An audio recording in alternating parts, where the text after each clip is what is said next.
उसको हम समझते हैं। देखिए मेनली था हमारे प्राइम मिनिस्टर का पंजाब में दौरा था, जहां पर वो कई सारी योजनाओं का भी उद्घाटन करने वाले थे। ये चुनावी रैली भी थी, लेकिन कई सारे विकास की योजनाओं में भी था, कई बहुत महत्वपूर्ण योजनाएं भी थी। तो दिल्ली से ये भटिंडा गए थे बाई फ्लाइट। भटिंडा से हेलीकॉप्टर से जाना था हुसैनी वाला, फिर वहां से जाना था फिरोजपुर। हेलीकॉप्टर जो था MI-17V5 वही वाली जो बिपिन रावत सर का जो क्रैश हुआ था। तो हेलीकॉप्टर को पहले 2 बार उड़ा के देखा गया, मौसम बहुत खराब था, तो लास्ट टाइम पे डिसीजन लिया गया कि सड़क से जाना है। सड़क से जाने से था हुसैनी वाला, उसके बाद यहाँ से 25 किलोमीटर आगे फिरोजपुर। ये दोनों ही जगह जो है पाकिस्तान बॉर्डर के एकदम करीब है, लेकिन हुसैनी वाला से पहले ही फ्लाईओवर पे हमारे प्राइम मिनिस्टर का जो कॉन्वॉय था काफिला रुक गया। अब इसको टोटल एक एक करके हम लोग समझते हैं। प्राइम मिनिस्टर की सिक्योरिटी बहुत प्राइम लेवल की होती है, सबसे बेस्ट सिक्योरिटी मानी जाती है।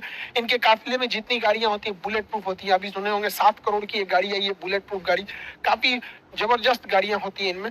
हमेशा आगे चलने पे रोड को क्लियर करा दिया जाता है। तो ये उनकी सिक्योरिटी में जो लगे होते हैं SPG होती है, स्पेशल प्रोटेक्शन ग्रुप। आप इसमें डायरेक्ट कभी नहीं जा सकते हैं। आपको आर्मी या पैरामिलिट्री फोर्स या पुलिस में बहुत बेहतरीन काम किए रहेंगे तो आपका सिलेक्शन इसमें होता है बहुत बेहतरीन ढंग के, तब आप बनते हैं SPG, special protection group. SPG दिखती है भले सूट में, लेकिन अंदर उनके पूरा बुलेट प्रूफ रहता है, हर चीज वो अंदर रखे रहते हैं। उनके पास बहुत ही लेटेस्ट हथियार होती है, पिस्टल्स होते हैं, आंख पर काला चश्मा होता है कि वो किधर देख रहे हैं पता नहीं चलता है, बुलेट प्रूफ सूट होती है, पिस्टल होता है, हर चीज से ये लैस होते हैं आधुनिक हथियारों से। प्राइम मिनिस्टर के पास 3 लेयर की सिक्योरिटी होती है। इनके सबसे पहले आसपास में जो होते हैं वो SPG के कमांडो होते हैं। SPG कमांडो के घेरा के बाद जो होती है वो पैरामिलिट्री के कमांडोज होते हैं, और उसके बाहर जो घेरा होता है उसमें पुलिस होती है। पुलिस के बाहर जो घेरा होता है उसमें ट्रैफिक पुलिस होती है। तो मेनली सिक्योरिटी के लिए 3-3 लेयर की सिक्योरिटी होती है। तो आप ये समझ सकते हैं कि हमारे प्राइम मिनिस्टर के लिए कितनी जबरदस्त लेयर की सिक्योरिटी होती है। SPG कमांडो में भी कई लेयर होते हैं, कुछ होते हैं जो केवल प्रोटेक्शन देते हैं, कुछ हमला भी करते हैं। हमारे SPG कमांडो के पास जब भी प्राइम मिनिस्टर चलेंगे देखिएगा इस तरह से बैग लेके लोग चलते रहते हैं। कुछ कमांडो बैग लिए रहते हैं, अब देखेंगे इनके पास हथियार नहीं रहते हैं, और ये जो बैग लिए रहेंगे हमेशा प्राइम मिनिस्टर के पास ही खड़े रहते हैं। ये बैग नहीं है, ये एक्चुअली बुलेट प्रूफ है। जब भी अटैक होगा तो ये बैग इस तरह से खुल जाता है, कई लेयर में ये खुल जाता है, और ये बुलेट प्रूफ होता है। इसको लेके हम हमारे प्राइम मिनिस्टर को चारों ओर से घेर लिया जाता है ताकि बुलेट्स ना लगे। ये जरूरी भी है, हमारे देश के प्राइम मिनिस्टर है, उनकी सिक्योरिटी में कहीं भी कमी नहीं होनी चाहिए। अब हुआ क्या, दिल्ली से वो पंजाब गए। पंजाब एक्चुअली पाकिस्तान से एकदम करीब है, बॉर्डर ही बनाता है। तो पंजाब में यहाँ पर है फिरोजपुर, आप देखिए पाकिस्तान से एकदम सट के है यहाँ पर। तो यहाँ जब गया भटिंडा एयरपोर्ट पर उतर गया। भटिंडा एशिया की सबसे बड़ी सैनिक छावनी है, बहुत ज्यादा मान लगभग 1.5 लाख फौजी रहते हैं वहाँ पे। तो भटिंडा के बाद भटिंडा तो जहाज से लैंड किए, उसके बाद हेलीकॉप्टर से जाना था, मौसम खराब था, इस वजह से ये इन्हें सड़क से जाना पड़ा। अब यहीं से गलतियां चालू हुई। एक एक करके गलती समझते हैं। 100 किलोमीटर लंबी सड़क को क्लियर कराने की जिम्मेदारी पंजाब पुलिस की थी। सड़क से जाने का रास्ता पहले से तय नहीं था, अचानक मौसम खराब हुआ और हेलीकॉप्टर कैंसिल हुआ, जिस वजह से हो। अमूमन इस रास्ते पे 2.5 घंटे लगते हैं। 100 किलोमीटर के सफर में लगभग 2.5 घंटे लगते हैं। महज 3 घंटे के सूचना पर इसे खाली करा लिया गया। इस पे SPG को सवाल उठाना चाहिए कि जहां 2.5 घंटे लगते हैं, 100 किलोमीटर लंबा है, इस पे आप इतना जल्दी क्लियरेंस कैसे दे सकते हैं यहाँ पर। तो यहाँ SPG को आपत्ति जताना चाहिए, और यहाँ पे पंजाब पुलिस के DGP को साथ रहना चाहिए, लेकिन वो वहाँ उपलब्ध नहीं थे। ये गलती थी, वहाँ पे उन लोग को एक्सेप्ट करना चाहिए। यहाँ पर इन लोग से ये गलती हुई है। यहाँ पर कॉन्वे सबसे ठीक ठाक चल रहा था। अगली गलती देखिए क्या होती है। जब भी राष्ट्रपति प्रधानमंत्री का काफिला जाता है तो उनकी गाड़ियों में एक बहुत बड़ी संख्या थी, 25 से 40 गाड़ियां रहती हैं। ये गाड़ियों का एक ग्रुप रहता है, लेकिन इन गाड़ियों के ग्रुप के आगे 5-7 गाड़ियां चलती हैं जिसे हम पायलट कहते हैं, पायलट गाड़ी कहते हैं। उसमें सबसे आगे एक बाइक वाला रहेगा, देखिएगा इसमें, ये देखते रहता है कि सब कुछ, कोई दिक्कत नहीं है। उसके बाद एक पुलिस की जिप्सी रहती है, इसे हम लोग रूट क्लियरिंग पार्टी कहते हैं। ये 5-6 की ग्रुप में रहते हैं सब, और जो मेन काफिला उससे ये 3-4 किलोमीटर आगे होते हैं, ताकि ये पहले ही देख लेते हैं कि कोई गड़बड़ी तो नहीं है। तो जो रूट क्लियरिंग पार्टी थी, जो पायलट गाड़ी थी, इनको दिखाई नहीं।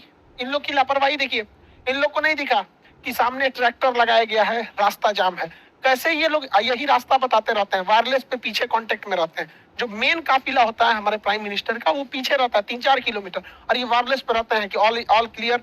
हर किलोमीटर पे ये बताते रहते हैं कोई दिक्कत नहीं है, कुछ भीड़ है, यहाँ है, बाकी सब क्लियर। इन लोग को नहीं दिखा कि किसान ट्रैक्टर लेके एक सड़क के किनारे आए हैं। तो इन लोग की भी गलती है, पहले पायलट क्लियरेंस दिया कैसे गया और सड़क पर फंस कैसे गया। तो यहाँ पे भी एक गलती हुई जो पुलिस की गलती थी।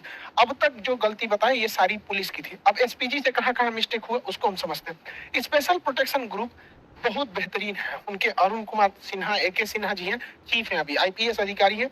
ये बहुत हायर रैंक होता है। कितना बड़ा ये लोग बेवकूफी किए हैं जरा सोचिए। PM का काफिला लगभग आधे घंटे 20 से 30 मिनट फ्लाईओवर पे रोका है ये लोग।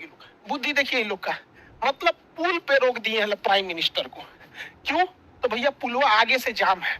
अच्छा ये बताओ, अगर पीछे से जाम कर देता तो पुलवे पे अटक जाता। अरे भैया, अगर आपको 20 मिनट रोकना था, आपको लग रहा था जाम है, तो थोड़ा सा पीछे आके रुकते। पुलवा पे चढ़ के काहे लिए रोके हैं? फ्लाईओवर पे हमने प्रधानमंत्री को रोक देंगे भाई। NSG SPG से सवाल होना चाहिए कि, और ये प्रोटोकॉल में लिखना चाहिए, हिस्ट्री में जो डिफेंस है उसमें पढ़ाना चाहिए कि किसी भी प्राइम मिनिस्टर, राष्ट्रपति या VVIP को फ्लाईओवर पे नहीं रोक सकते। यहाँ 20 मिनट रोक दिए। अगर दोनों ओर से प्रदर्शनकारी के रूप में कोई और अभी आ जाता, क्योंकि ये बॉर्डर से एकदम 20 किलोमीटर यहाँ से पाकिस्तान आ जाता है, पाकिस्तान की सीमा चालू हो जाती है, तो काफी करीब है। और नीचे से अगर फ्लाईओवर को उड़ा देता सब कोई ID या विस्फोटक लगा के, तो सारा काफिला नीचे चलाता है यहाँ पे। ऐसा ऐसा तो दिमाग लगा रहे हैं लोग। भाई आप थोड़ा सा पीछे हट जाते, सड़क पे रहते, कभी कुछ होता तो भाग तो सकते थे इधर उधर। फ्लाईओवर दोनों ओर से जाम हो जाता, कहाँ जाते हैं आप लोग? यहाँ पे गलती SPG की थी। यहाँ पर आप लोग को जवाब देना चाहिए। हम लोग तो भाई बताते हैं कहाँ गलती। दूसरी गलती, फ्लाईओवर पे जब हमारे प्रधानमंत्री कह रहे हैं कि हम जिंदा वापस आ गए, मतलब सिचुएशन क्रिटिकल हुई होगी वहां पर, तभी वो ऐसा स्टेटमेंट दे रहे हैं। जब इतना स्टेटमेंट हो गया और आपको वापस लेके आना है, तो आप आधा घंटे बाद लेके आइएगा जी। SPG वाले लोग आप जवाब दीजिए कि हमारे प्राइम मिनिस्टर अंदर बैठे हुए हैं यहाँ पर। अब देखिए हल्का सा मास्क दिख रहा होगा आपको। जब यू टर्न लेना है, देखिए कि आगे किसान है, इंटेलिजेंस रिपोर्ट आपको पहले से पता होगी, माहौल देख लीजिए क्या है क्या नहीं, तुरंत लेके हटिए। 2 से 3 मिनट हो गया, हाँ भाई खत्म। हमारे प्रधानमंत्री को आप आधा घंटा का लिए रोक के रखे, वापस तुरंत लेके आना चाहिए।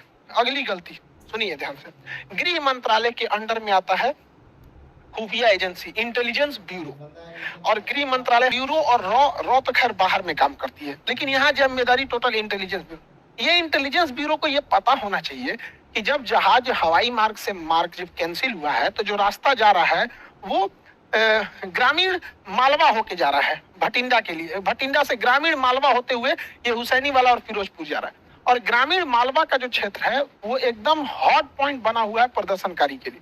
तो इंटेलिजेंस ब्यूरो ने कैसे क्लियरेंस दे दिया कि अभी देख रहे हैं इतना बड़ा प्रोटेस्ट हुआ था, इतना बड़ा भीषण कई घटनाएं हुई,